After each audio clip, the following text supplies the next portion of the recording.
Hi, this is Wasabi. Welcome back to the channel. This is another mission guide video, and it's for the SPG-15 mission for the Object 260, otherwise known as SPG-15.4.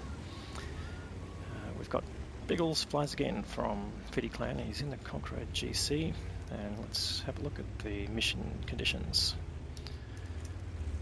Okay, so to achieve the primary condition, you need to be top player in the battle by experience earned, and as well you need to cause a minimum of 3,200 hit points of damage to enemy vehicles by stunning or immobilizing them. So that means you need to basically try and track them or stun them, and at the same time they need to be in a position where your team can actually inflict damage on them. So you can't, there's no point shooting tanks at the back that have been spotted but not available to be shot at. Completion with honours, total of 4,000 hit points of damage of your own to those vehicles, and win the battle. So that is the mission. So let's see how Biggles is doing that. Now, Conqueror GC, okay, a couple of points here. You need to have equipment for improving your aim and your reload times to improve your damage output, and also to improve your accuracy. They're probably key things here. So gun laying drive and gun rammer, both essential, and you can see running food will also help both your aim time reduction as well as your reload time. So pretty important if you're competing at the highest levels for an SPG mission, or in fact clan wars, that sort of thing. Basically give you the most accuracy and over time and damage per minute. So important other things to consider is the possibility of counter battery. If you're trying to finish a mission like this, you need to survive to the end, and therefore you need to stay out of trouble. So relocating between shots is obviously hugely important, and you can see that's exactly what Biggles is doing. And here he's found a couple of tanks that you can potentially get some assist damage out of. So puts a shot in, and you can see it does tracking damage to the Object 705A and gets some damage itself, but has he got any assisted damage? No, it doesn't look like at this stage. So again, just relocating in between shots, and we'll speed these things up just to get into the next reload point. So you can see tactical awareness is a big thing as well. If you would have noticed on the mini-map, his medium tanks have cleared out the top part of the map, so he's coming, even though he's fairly far from base in this context, his team have managed to basically take control of that part of the map, so it makes it safe to move into this area. Now that also gives him different angles here, so those throwing across the map, he's now got side shots on the 705A. Does tracking damage again, and this time he picks up some stun damage, so you can see and some track damage. So both stun and track damage, assisted damage. Picking up more now, so he's actually got to 1,000 of his 3,200 total and 716 on his damage total. But again, to keep in mind with this mission, you need to be the top player, so basically it means you've got to work your gun the whole time, not miss shots, do damage, and basically assisting damage is critical to finishing on top of experience, because you basically are getting half the experience that the tanks shooting your targets are inflicting.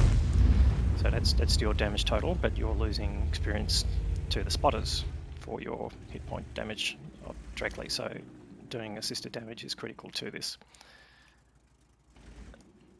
So again, just speeding up between reloads. You can see he's operating right at the edge of his range here. It's one of the issues with the Conq GC. It's one of fantastic SPG in the sense that it's got a very high angle of arc, but it does have a shorter range than some of the other SPGs. He's just done a complete wipe out of the AMX-30 there, so that's lifted his damage total. But he does need to get some assisted damage here. That's the key to finishing on top. Now again, noticing on the mini-map that they lost their control of the top part of the map, so he's relocating again. And you need to do this early enough that you don't get spotted when you're moving out. So there's just obviously a bit of risk there from the Batchat 25T, but there's enough ridges in between him and the Batchat that he wasn't spotted. So he's just looking to see if he can support his standard B in that part of the map, because now they're basically in danger of being overwhelmed, and telling his team where he's aiming.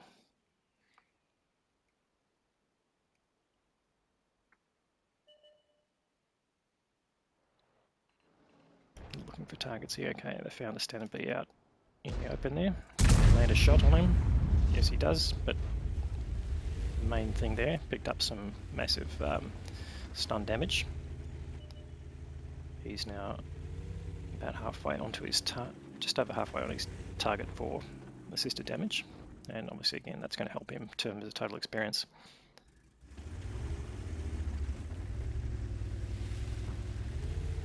Standard B, well, I've lost a couple of tanks in the middle of there, but the standard B, I think he's doing a pretty good job at the moment. And you can see now he's right on the edge of his range, so no point firing that shot. If he's going to do that, he needs to be in a different position. But changing his angles, that's the critical thing here, because that gives him opportunity to shoot. Managing to do some damage. There's a flock up to his north here that could be potentially looking down on him, needs to be aware of. But he needs to keep moving his target up and getting that assisted damage. Because he's got most of his tanks in the south, then that's important as well.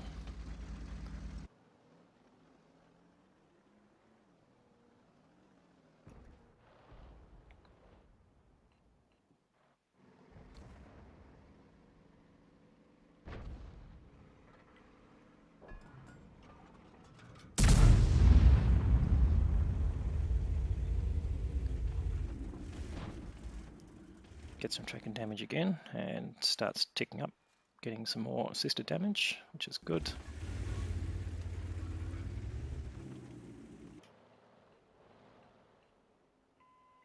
Only 5 minutes to go. There's still 2 tanks down, and quite a bit of hit points down as well, so it's going to be either a tight game or a bit of a walkover from the enemy side. So what are the choices he got here? And how can he help influence the game? It's the thinking of the player.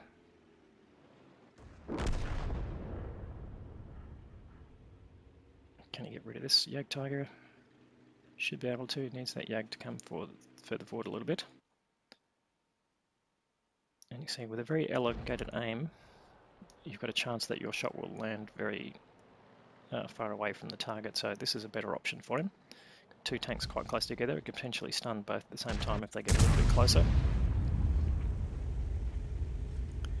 Goes for the tank on the top of the ridge and get some more tracking damage.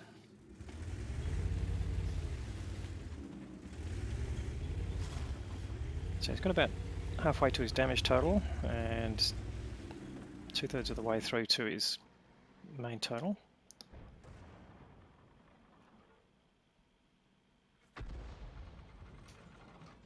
And he doesn't want to kill this tank, he wants to track him and stun him so that his team can kill him. And he's got well, that's a good outcome in a sense that he's picked up the damage, but there's not a whole lot of hit points left there to gain from assisted damage.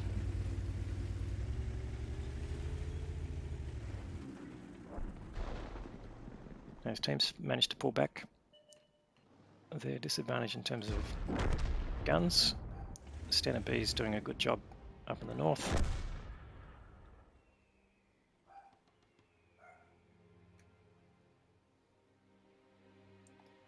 And now the enemy's down to 3 tank destroyers and an arty. So this is pretty much game over now for the enemy. But how does Biggles get the most out of this? Still has a fair chunk of assisted damage to get. And he does need to get up into the top of experience. And you saw the tree fall there, so a good opportunity to put in a blind shot.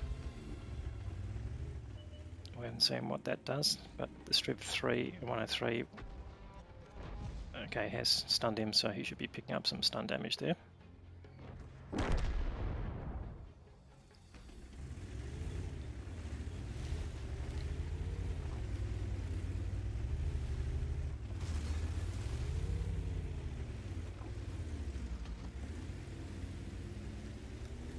And of course the other thing is competing with the M53 and M55 artillery, so being able to hit the targets first is going to be an important thing.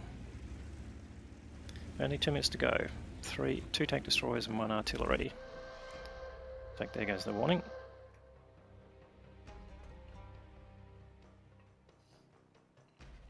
Need some spots, and he needs to do some assisted damage. Alright, okay, finally found an unspotted tank with T95 with lots of hit points, so this is a good opportunity. It was a bit of a rush shot, wasn't fully aimed in, but he does manage to track and get some assisted damage. And starting to pull in the big hit points there.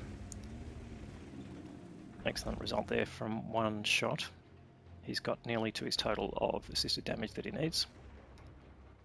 Get 1 more shot in. Well, it'll probably be a kill if he does that. And they're down to the last minute of the battle. They've still got 3 tanks to kill, even though they're on low hit points. There's the E4. Or the T95. The T95's just destroyed their FV. The E4 goes down. He does damage and some tracking damage to the T95, but doesn't kill him. And he's moving up now. He's got to get in range of these tanks. There's 30 seconds left in the game. Finally the T95 goes down. I've got to find that M53 and M55 on the enemy team. Last spotted basically down in the ditch right up in the B1 area. And so he needs to aim in here. And only 17 seconds left. This game is in the balance. He's achieved one of his targets. Is he going to get the other one? Is he going to get the win? Only 9 seconds left. He's going to have to do a blind shot and make a big guess as to where he is. Fires the blind shot in there. What happens? And he's destroyed him. That is the win with 2 seconds to go. That's a pretty amazing outcome. Anyway, it looked like he's achieved his primary target. Let's go and have a look at the results. Alright, so that was an ace tanker game there for Biggles, but he did earn the primary target for SPG-15. So let's have a quick look at that.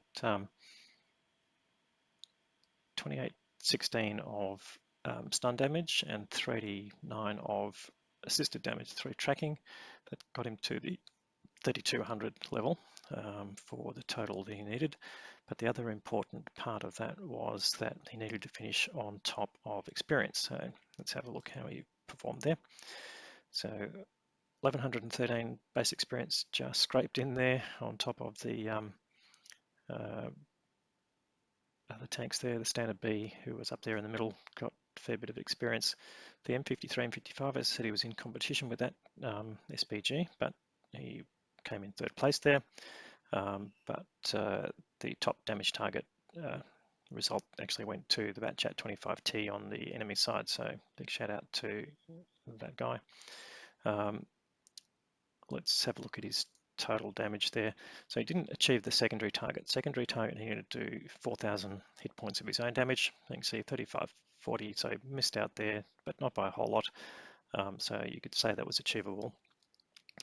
A lot of credit spent on ammunition, and probably that was the point I should have made as part of the original commentary, that using premium ammunition SPG gives you bigger radius of your splash. So that's important if you are trying to get splash damage and stun, is to use the highest radius you can get. So Conq GC, T92, GWE probably are the 3 candidates for that.